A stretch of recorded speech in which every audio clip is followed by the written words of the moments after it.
রোজা দুই একদিন আগে করে এরকম দুই একটা জুড়ি করে পুদিনা গাছ রোপণ করলে পুরা রোজাটা চলে যায়। এখন মাত্র আর 2টা রোজা আছে মনে হয়।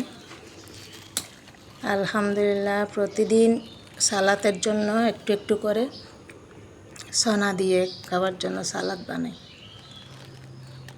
আজকেও কয়টা তুলতেছি।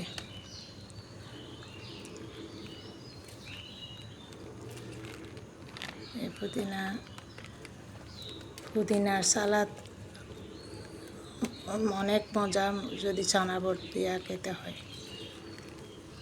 এরকম জুড়ি করে ফ্রুটের জুড়ি করে 1টা 2টা বক্স করে রাখলে কিনতেও হয় না, অনেক সুন্দরও লাগে। এগুলো এমনিতেও হয়ে যায়।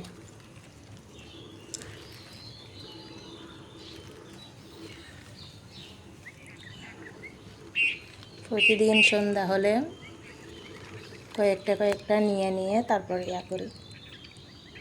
এগুলা